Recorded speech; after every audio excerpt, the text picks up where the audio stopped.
Everyone, good afternoon. How are y'all doing? A warm welcome to all of you for Emerge 2025.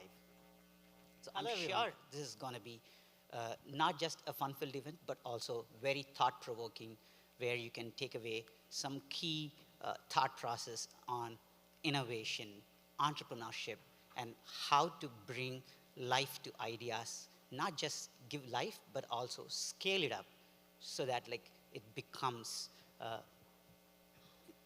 firm itself and brings value to humanity. I think that's all we are striving for, right? So we have a packed agenda today. Um, I'm sure you'll have a lot of takeaways from not just the keynote speakers, but the panelists and from all the speakers that we have for today.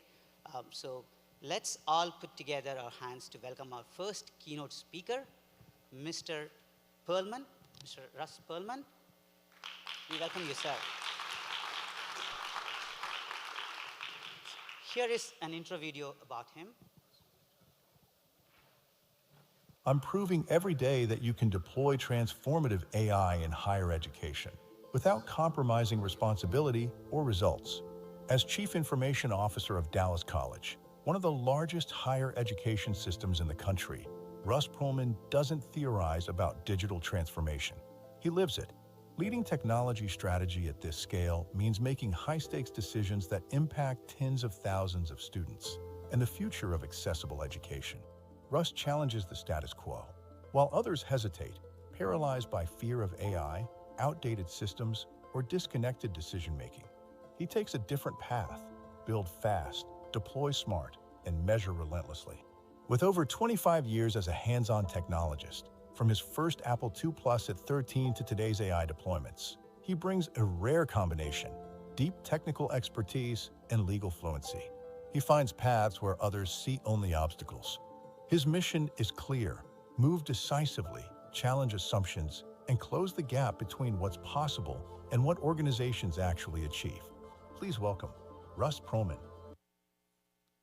Wow. I can't live up to that, so I'll do my best. But thank you guys. I can see with the lights are on. I don't know what, it's all good. Try and scan the room as much as I can. Well, let me start off again telling you a little bit about Dallas College, because I think it's a little bit of a hidden jewel here in the Dallas area. People are surprised when I say that we have 135,000 students at Dallas College. We are one of the largest community college-based systems in the nation. We have about 30,000 dual credit students, about 75,000 credit-seeking students, where they're pursuing trades, associate's degrees, bachelor's degrees, or continuing on to places like UTD here. And then we have a large portion of continuing education, so professional continuing education and some fun continuing education like swimming and other pieces.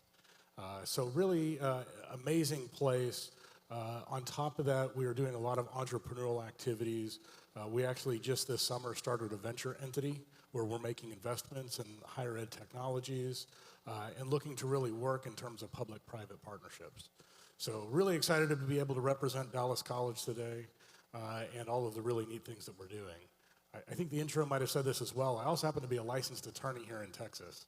So it gives me an interesting perspective to be able to match some of the technology, some of the policies, some of when we get into AI, we talk about responsible AI and what does that mean, et cetera. Let me start off with, though, I'm going to set the deck. I am a big AI advocate. I love AI. Okay, I'm going to say this because I'm about to say something controversial after this. Okay, 1996, I got my master's degree in artificial intelligence. I did natural language processing with recurrent neural networks for part-of-speech tagging. So sort of the primitives that came up to large language models. You know, back then we were really at a deficit of computing power and everything else that, gosh, I'm so jealous of the students today, all the things they get to be able to use.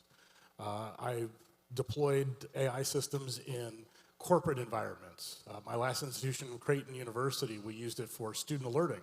So that if we saw students doing unexpected behaviors, we could start to interject and hopefully get them back on the right path. I even at one point had a video game company and wrote an AI that was so good, I had to dumb it down because nobody could beat the darn thing, right? So I'm an advocate. With that said, at Dallas College, there's a mantra I'm using specifically around AI that I say fast is slow and slow is fast. And it's really kind of a play. The U.S. military special forces, they have a phrase that slow is smooth and smooth is fast. And that's kind of what I'm playing off of. And if you think about, from a military perspective, when you are pursuing an objective, imagine you have a SEAL team that needs to go secure an area. They need to get the fundamentals down right first, right? They need to be able to understand tactically what they're doing, how to work together as a team, all of the training that goes into that, the planning, the contingencies when things don't go right. Think of all the work that is. That's slow. There's a lot of investments in time and everything else you need to make. So that hopefully when you then start to execute on that plan, it's smooth. And if it's smooth, you then don't have to replan or react or pull out and have to do it again. So smooth is fast. Okay? Well, what about AI? How does this apply? Well, you guys probably are starting to get the punchline here. And I'm just going to, let's think back in terms of waves of technology, right? We had .com. Everyone remember pets.com? And you guys remember all of those .com companies that came around that invested billions of dollars. Where are they today?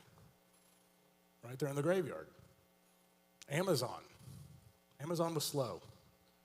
Amazon was smooth. Amazon's now really fast, right? By really taking the fundamentals, what did Amazon do differently than pets.com did? Right? Amazon said the problem is how do we sell books? How do we deal with the inventory problems that you have in the retail space? And the whole online opportunity for book selling was a natural progression of that business model. The value was there because nobody could really compete with an online book retailer in terms of what they were doing. Blockchain. Remember 2017? Everyone was blockchain this, blockchain that. If you were a bank and you did not have a blockchain strategy, the stock market punished you. Right? JP Morgan put $500 million into their blockchain investments that they've quietly, year after year, sort of taken away. Web services. I don't know those of you guys that are technology folks in the room, but they talked about web services and SOAP and all these interconnected organizations and negotiations and supply chains and everything else. It was too complex. And ultimately got replaced by more simple web REST APIs and different pieces. So I think the lessons we can start to learn from this is, number one, technology first is almost always going to be a failure. If you start with the technology and start looking for problems, you can go fast. You can start trying to do things, but then fast is slow, right? Because you hit into all those roadblocks that you didn't think about. Like, what is the value? Where's the KPI? I think Arun said it just before me, that you're seeing billions of dollars in investment loss. MIT came out with the study, right? 95% of AI pilots and programs have had a failure rate. Now, by the way, I don't believe in that. I think 100% of them had a success rate. They all had a success rate because they at least learned something. They may not have gotten the ROI, they may not have been successful in what they were trying to achieve, but they learned something. So if you get something out of it, I still think there's a win. But the CFO's office is going to say that 95% of them were a failure. And that's because, again, I think it was fast as slow. So then, how can we do slow as fast? I can at least talk a little bit about how Dallas College is doing it, and I think maybe the roadmap that people should be considering. So the first part is AI is really only as good as your data. And unfortunately, I think in many organizations, many businesses, data has become so siloed, it's become very complicated. It exists in Excel spreadsheets. It's across SaaS platforms. It's not understood. In higher education, for example, the question I tend to ask folks is, what is a student? Seems like a pretty simple answer, right? We all know what a student is at a university or at a college. Well, what if a student's on sabbatical? They've taken a semester off. Are they a student? What if they told me that they are transferring to another institution? Are they still one of my students? When they are admitted to the university but haven't yet attended, are they a student? These are just simple little things. These are the simple examples, and student is one of those things that should be really simple and straightforward. But the reality is that if I have different groups reporting on student numbers, and by the way, there's state compliance and federal compliance and different things on just that number of students, then I can actually have a disparity that has a material difference in our organization because they've pulled a report into Excel and they're using one definition. Somebody else is using Tableau and they have another definition. So just that simple minefield of data and data governance becomes a really important thing to be thinking about. So that's one of the foundational things. If you're going to be doing AI, you need to be thinking about what is the AI getting access to. And this isn't even the large language models. This is just the data within your own organization. And it applies to machine learning, to the large language models, to any other of these things that we're doing, even predictive analytics, which, by the way, the definition of the state of Texas uses for AI, and the new AI bill that just passed this summer, they talk about any system that's able to infer outputs from a set of inputs. So predictive analytics would be under that. So that strong data foundation is the first part.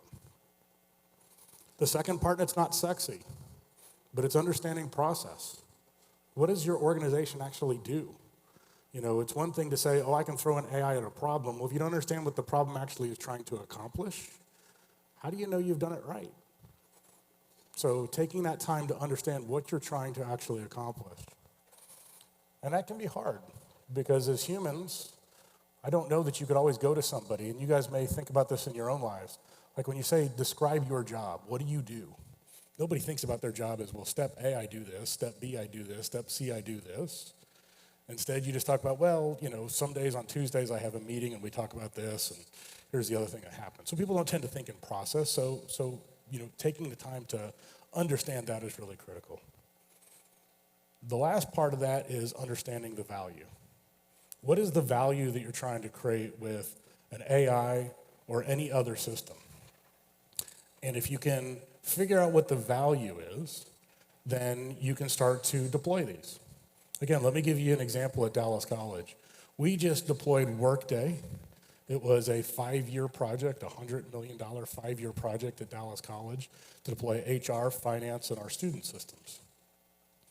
Well, one of the ways that we get revenue to the college is through state funding. In the state of Texas, and I like this, by the way. Hopefully, if you guys haven't heard this before, I think it's a good way to do it. State of Texas does not give us money for activity. So if a student takes a credit hour, the state of Texas doesn't care. You know what the state of Texas cares about? Did they get a degree? Did they complete? Did they get a job? Those are the things the state of Texas is looking out for, okay? So we have a whole bunch of students that actually, turns out they're doing a lot of activity, right? They're taking a lot of classes, they're gaining a lot of credits. And along the way, sometimes they didn't realize it, but they actually had enough credit in a particular area to get a credential that maybe they didn't know about. There's a certificate. Sometimes there's an associate's degree. There's other things along their journey that they didn't apply for, but actually they're entitled to. Well, since the state of Texas helps fund Dallas College through that mechanism, we deployed a system. You can call it AI if you want. You can call it predictive analytics if you like, that basically was looking at all of that data out of Workday.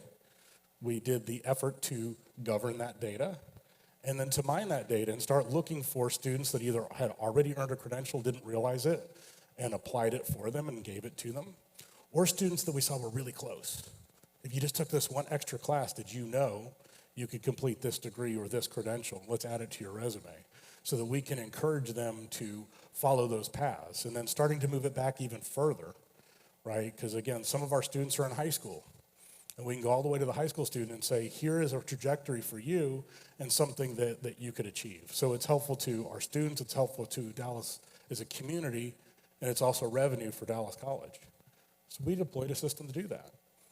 But again, it was defining the value. What is the value out of that? There's the clear dollar value, there's the clear community value, and then there's the clear individual student value. And I'm able to measure that. I'm able to report to my board on that. And it's something that is really able to talk about great success. I'm way ahead of my time, Arun, so I'm good. Well, let me kind of, I can always wrap up, and if there's any questions, happy to take those as well. But, this is kind of, again, the mantra, fast is slow, slow is fast. or maybe we can, take the military of the slow is smooth, smooth is fast. But really, it's back to the pets.com story or anybody else. If you are deploying the technology first, you're going to have to spend a lot of time pivoting. You're going to pilot and fail and try something else. And then you're going to pilot something else, and you're going to maybe stumble upon the value, or maybe stumble upon the data challenges, or maybe stumble upon all the process breaks. But if you invest the time to understand the information and data, you invest the time to understand the process, understand the time to do the value, you're still going to do those pilots, you're going to still do the prototypes because the technology is not always perfect. But I'll tell you this, if you take the time to invest and do it that way, instead of pivoting, you're going to be scaling. And that's the story of Amazon. That's the story of those that have had great success by really not going the fastest to market, but the fastest to value, and then scaling that value as quickly as they can. So that's what I would leave you guys with. All right?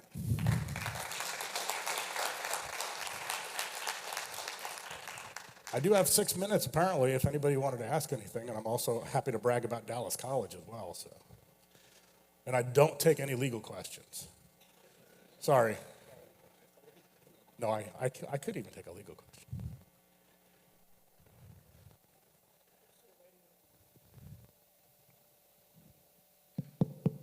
So when we look at the future for the kids, those who want to go into the college or the universities, how do they even choose what is the right path in terms of what degree they have to pursue?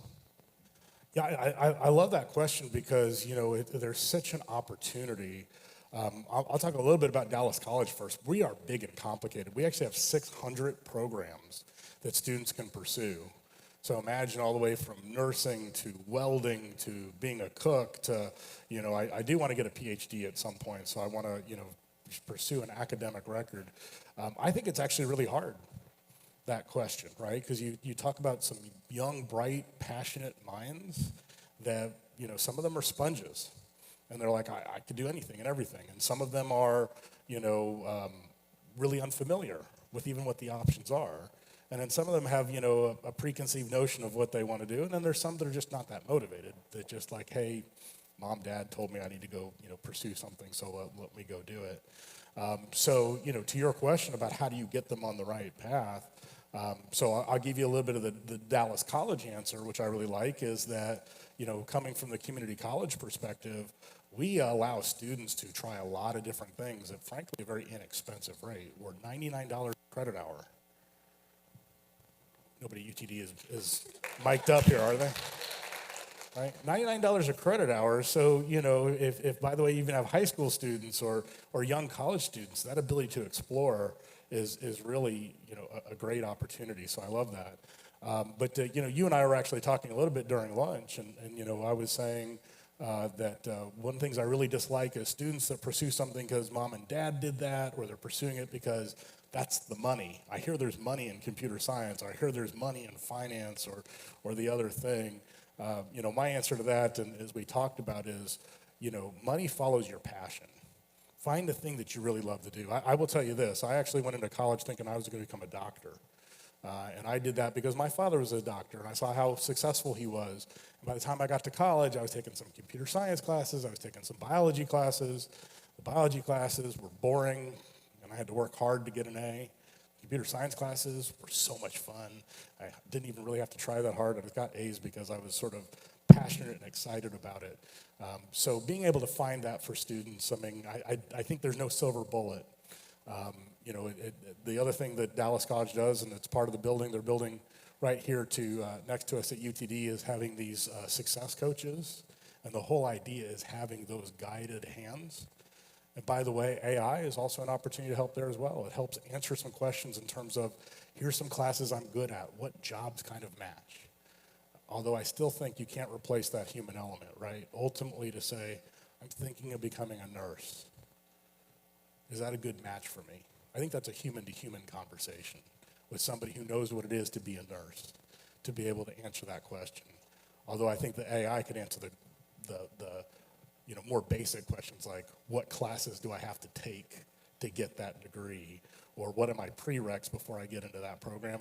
Great, let's take all of that tedious, uninteresting stuff, let's offload that to AI, and let's get the really more interesting and passionate conversations with the humans.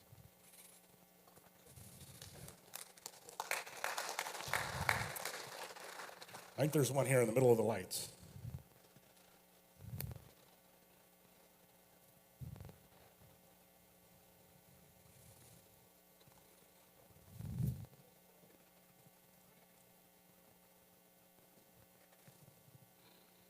Yeah.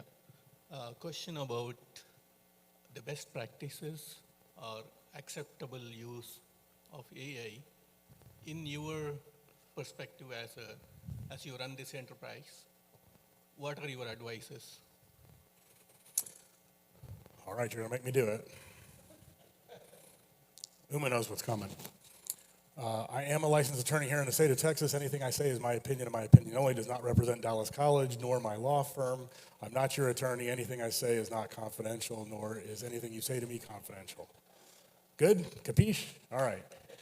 Now, let's talk about acceptable use, because acceptable use sort of gets me into a couple of different categories in my mind, where my mind goes, which is number one, you have to start thinking about data and data security, right? So as I start thinking about AI, are we entering confidential, sensitive, or regulated data into large language models, right? And again, I'll pick in terms of Dallas College, we have FERPA, which is what protects student records, right? Like if any of you guys have kids in school and you can't look at their records, it's because FERPA says you can't, right? Unless they actively allow a parent to get into it.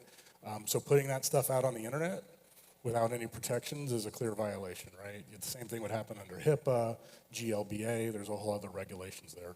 But even things like credit cards and other confidential information, how do you do that? So one of the best practices is absolutely defining sort of what your data strategy is. Secondly, you get into usage of AI systems. For example, state of Texas is a public institution. We are barred from using any AI that's specifically hosted in China or from Chinese companies. So DeepSeek, for example, is an LLM that we cannot use. So pretty clear in terms of acceptable use, there are certain tools you can use and some that you can't. As well as you get into, cybersecurity, like there's a whole brand new group of AI browsers out there. And I think when you hear from a lot of cybersecurity experts, they say, don't let folks in your organization use that as their base browser because of cybersecurity considerations. And then the last prong that I think about is responsible use of AI. Again, state of Texas just passed, I don't know how many of you guys know about this, but the Texas Responsible AI Governance Act.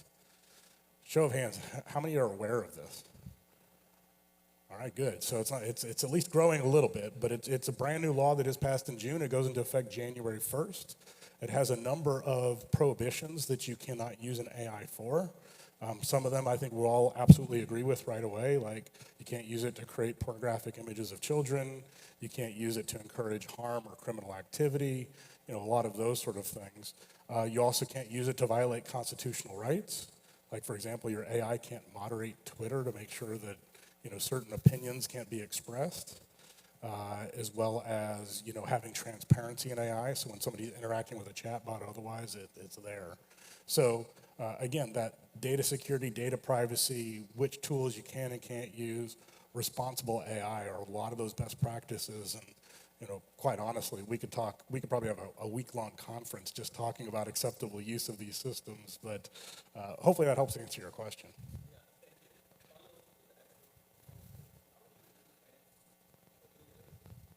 Yeah.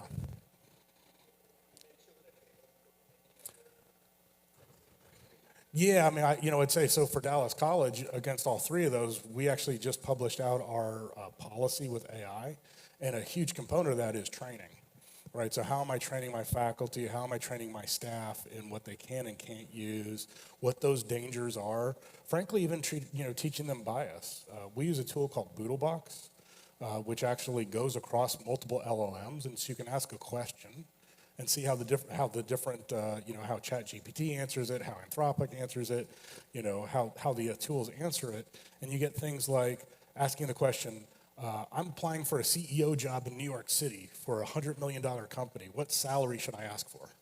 and it comes back and says, you know, $200,000-$300,000, whatever. And now you say, I'm a female, and I'm interested in applying to the CEO job in New York City. What should I ask for? Some of the LLMs will say 20% lower than what they answered the first time, and some will say it shouldn't make a difference. So you see the differences there as well. So I think that educational part is huge. All right, I'm now over time, so I don't want to overstay my welcome. That's fine. But thank you guys you. for having me. I appreciate Thank you. it. Thank you, Russ. That was an engaging discussion. If you could stay back for a minute. Sure. So that was truly insightful, and appreciate all the enthusiasm with the questions, but I would encourage you to reach out to them offline and during the network session to ask additional questions. But as a token of appreciation, I would invite Vignesh to give the small memento.